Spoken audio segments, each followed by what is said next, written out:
Okay, tapos na ang adobong pusit natin. Nakita nyo naman ang texture niyan. Wala masyadong sarsa yan mga kaibigan. Okay. So mga kaibigan, habang nagpapakulo ako ng tinola, kita nyo to pusit. Ayan o. Yan, nililinisan ko. Ganito yan mga kaibigan.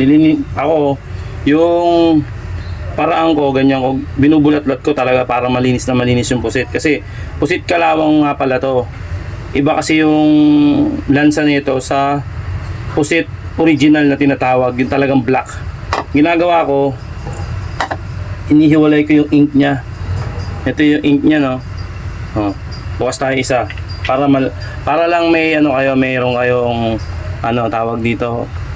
May knowledge din kayo sa mga ganitong gawain. Ayusin lang natin yung camera mga kaibigan. Kita nyo ba? Okay, kita. Ayan, linisin natin yung isa. Ayan o, kalawang yan o. Ganyan naman, di ba? Para talagang linis na linis yung gawain nyo. Ang gagawin nyo, linisin nyo yung mga balat nyan. May balat yan, ayun, balat yan, ayun. Balat yan. Ayan ang balat nyan. Kailangan malinis na malinis. Kumbaga, maputing maputi siya. Natatanggal yan mga kaibigan. Ayan. Tanggalin lang natin ng isa. Hindi na natin para pabahin tong video kasi nga alam ko masyadong mahaba at mabuboring kayong panoorin. Yung mga highlights lang yung pakikita ko sa inyo. Alright. Ayan o. Kita nyo yung mga yan. Tatanggalin nyo yan. Okay. Tanggalin nyo muna yung ulo para malinis. Okay. Tanggalin nyo yung nandito matigas na bagay. May matigas dyan eh. No? Tanggalin nyo yan. Ayan o. Matigas yan eh. Ayan o. Ewan ko kung anong tawag dito, basta matigas na bagay yan. Sa ulo. Yan, okay na yan. Goods na yan. Aanlawan mo lang. Ganyan-ganyanin mo. Para yung hibla niya, ayun nga, yung tawag na lumot kasi ito ko tawagin, mga kaibigan. Pusit lumot. Pusit kalawang pala. Hindi lumot. Pusit kalawang na tinatawag. Alam niyo mga namamalengke yan. At sa mga hindi nakakaalam ng mamalengke, ito ay tinatawag na pusit kalawang. Bakit kalawang? Kasi parang kalawang yung niya, yung ink niya. Pag nakita mo sa palengke, kulay kalawang talaga. Ayan, papakita ko sa inyo yung itsura ng kalawang. Ganito yan, no? Saan ba yan? Ito. Pag malinis na, linisin pa natin na mabuti. Ayan, nakita nyo? Lumuluwa yung kalawang. Ayan yun. Yan yung kulay ng kalawang. Yan yung makikita nyo sa palengke. Okay. Then, pag alam nyo malinis na, yan, lininisin pa natin na mabuti. Okay, ayan o. Kita nyo yung balat to, parang may balat siya. Skin tone. May mga pinagsasabi ko. Skin disease. Ayan o. Diba? Nakita sa... tapos tatanggalin mo to. Ito, yan. Tanggalin mo yan. Kasi may mga skin yan. Hindi mo yung palikpik niyan, tanggal, ayun o. Ayan. Para linis na linis pag kinain. Para sa akin kasi ako, tinatanggal ko talaga yan. Yung iba kasi sinasalang lang basta-basta. Sa akin, tinatanggal yan. I-exit sa akin yan. Ngayon, ito, gaganyanin mo lang yan. Parang kukurutin mo lang. Para mabuksan mo yung buo. Yung kabuuan, yung gitna. Ayun na, makikita mo yung ink. Diba? Ito yung kalawang. Ayan o. Ayan yung kulay ng kalawang o. Ito yung ink, kulay itim. Yan ang kukunin mo, yung taba o. Yan, tanggalin mo yan. Saka to. Yan, tapon yan. Okay. Linisin natin. Ayan o. Okay, sa mga hindi nakakaalam, may mga tinik-tinik yan. Kakapain nyo mga kaibigan. Ayun o, may tinik o. Ayan o. Ayan, tinik yan. Tikas. Nilinisin nyo. Then, itong gitna, ito na yung pinakang ink nyan. Ayan o. Ingat lang kayo magtanggal kasi sumasabog yan. Okay. Ito yung pinakang ink nyan. Ayan o. Makikita sa camera. Ayan yung ink. Ayan yung kukunin mo. Ito, tapon to. Tapon. Ayan, yan yung kukunin mo sa para merong kang sarsa mamaya pag inadobo mo. Ayan yung ink o. Ayan o. Ito, maliit nga lang tong ink na to. Ito, malalaki o. mga nakuha ko. Ayun o. Tsaka yung taba ng puset. Okay. Ganun lang. Tapos nga pala, sa mga hindi nakakaala, meron yan parang plastic dito. Ayun o, plastic o. Legit na plastic. Parang yung kaibigan mo, plastic. Joke. Okay. Ayun o. Okay na. Pag malinis na, alam mo malinis na, okay na. Kuha ka na ulit ng bago. Okay. Bagong kaibigan. Hugot na naman. Nakita mo. Tapos gagayatin mo na yan. Alright. Balikan ko kayo sa susunod na pangyayari. So, tapos na tayo sa tinola at nakapagpatuyo na tayo ng manok. Then, ito naman ang gagawin natin. Adobong pusit. Okay, nakita niyo yung butas ng kalan. Doon kayo dapat mag-i-start ng apoy. Okay, tingnan nyo. Okay, para safe. Huwag nyo. Then, patong nyo na yung kawali. Then, magigisa tayo ng bawang sibuyas at luya. Tayo lang natin umusok at mainit. Uminit pala. Umusok tuloy. Alright. Medyo nakakapagod ang pagpo. Magluluto pa rin pala tayo ng spaghetti. Alright, abangan nyo. Happy birthday aking anak. Alright. Lagay na tayo. Medyo natuyo na yung kawali natin. Lagay na tayo ng mantika. Mantika natin. Ang pangalan is Blanco. Alright. Ay, banayad lang. Then, megus. Kalat natin yung mantika. Chip na chip ang datingan natin, mga kaibigan. Okay, may patungan na tayo ng cellphone. Megus lang din natin yung patungan natin ng cellphone. Medyo nasira kanina. Okay, gisa tayo ng sibuyas. Putok pa. Adobong puset. Pangalawang putahe ni Ninong Klaus.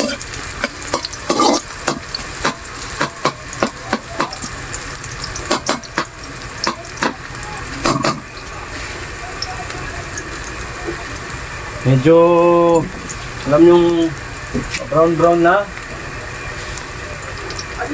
Sunod na natin ang luya.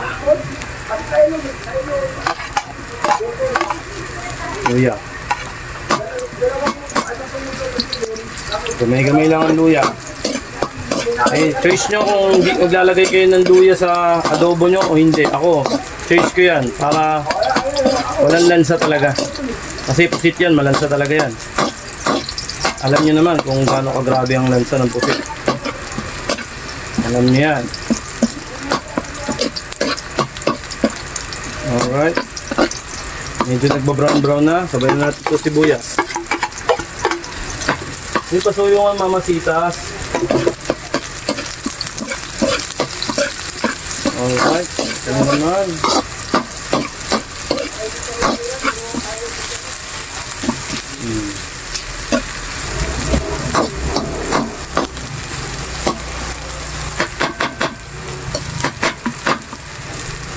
Okay. Ito. Mamaya pa yan. Ito, hugas na to. Alright. Medyo sunog-sunog na at naluluto na. Tingnan natin ang pusit. Sure ako na sobrang linis yan. I'm very sure.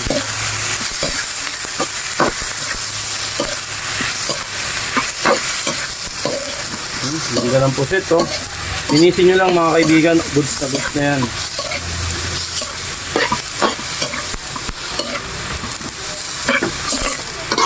Okay. Ganyan lang kasimple.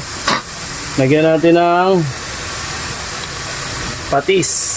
Baka naman. Alright. Kala mo talaga no? Patis pa. Kunti lang. Dumami. Bawasan natin. Medyo sakit sa bato yun. Parami. Mga ganyan lang. Okay na. Bawasan ko na. Palakas yung ano ko Yung tapong ko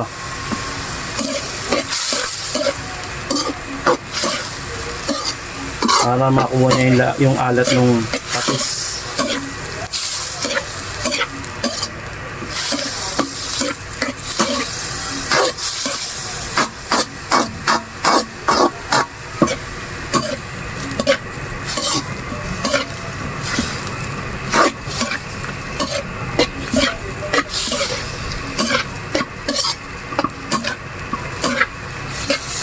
Alright. Ayan lang natin maigi yung ating pusit. May paabot ako ng mamasita. Nasa kaligitnaan na ako eh. Oyster sauce mamasita. Ayan, nagtutubig yung ano, mga kaibigan. Wala tayong nilagay na tubig dyan. Na-drain na natin na maayos yan. Tataka ka, bakit may tubig? Nagtutulog pa yung mga kaibigan natin sa baba at ako nakukuha, hinahan natin ng konti yung apoy. Hindi ata tayo narinig. Sabi ko, masitas, ayaw lumakon.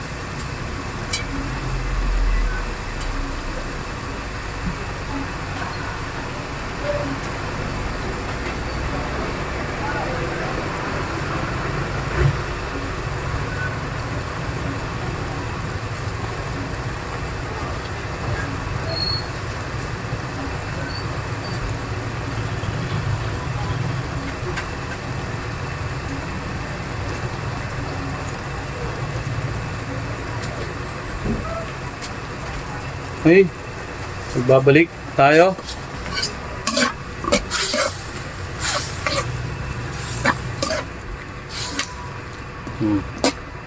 Yan ang pinakasabaw niya. Huwag nyo, bango ng amoy. Tingnan natin ito. Yan yun ang ka-basic, mga igan.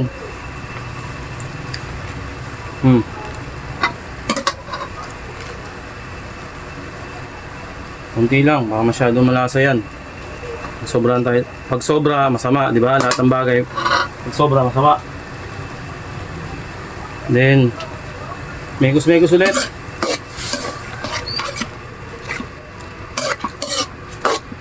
Magpapakulay dyan, alam niyo kung ano. Sagot! Ang magpapakulay dyan, ito. Yung sinabi ko sa inyo kanina. Ito. Isa natin apoy para masustayin. Ito yung ink, mga kaibigan, ink ng pusit. Yan. Ayan ang magpapalasa dyan, magpapaitim dyan. Yung ink ng pusit. Kanina sinabi ko sa inyo. Ayan ang magpapakulay dyan. Ayan o. Black na black o. Black sauce ang tawagin.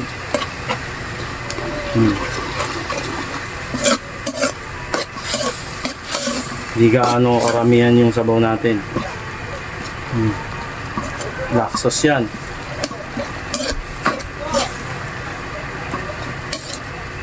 Mataba yung pusit na nakuha ko. Swerte tayo.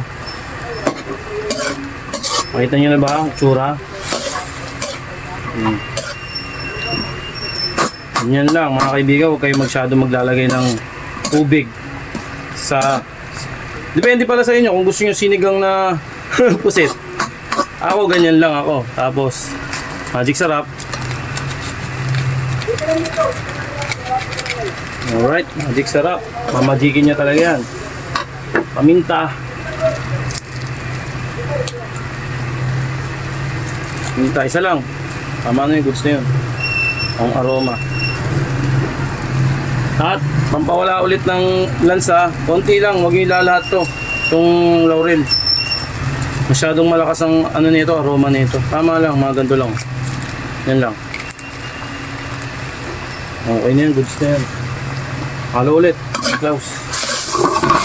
Parang chef na chef po. Patay apoy, kasi medyo alam ko nang umaano na. Natutuyo na. Ngayon, lagyan natin ito mga kaibigan. Imbis na sukal, honey. Okay? Ano? Wait lang. Honey. Honey bar. Wow! Sarap. Yan, para tamis anghang ang mangyayari dyan. Okay. Halo ulit. Wait lang, Mi. Nagluto po ako, Mi. Pusit. Then, bukas ulit ng kalan.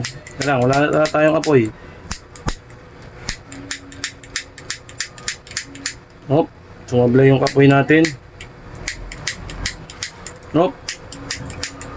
Dito natin baba natin yan. Mainit eh. Hop. Wala nga. Mainit. Init.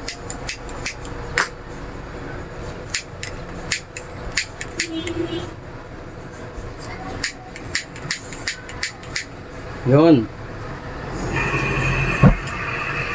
Okay, ginuksan ko na ulit yung kalan.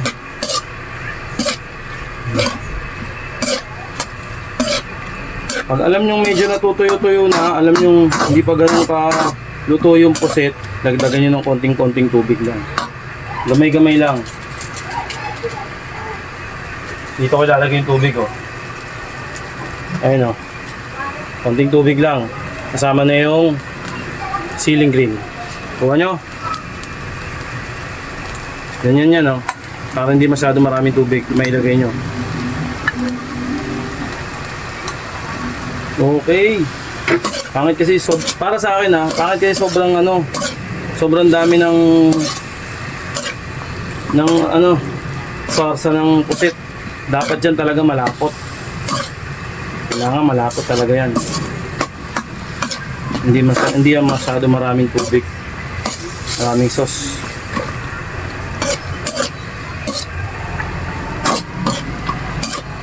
Ganda ng kulay, mga kaibigan. Alright, nakita nyo naman ang texture.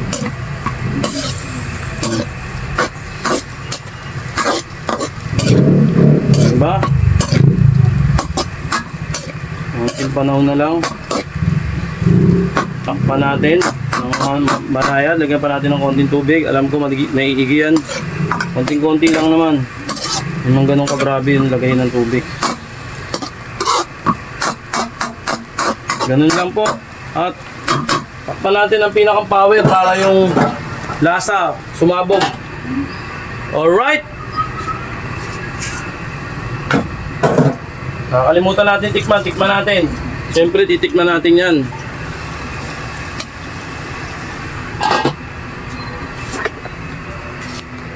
Ito na. Ah! Ang sarap!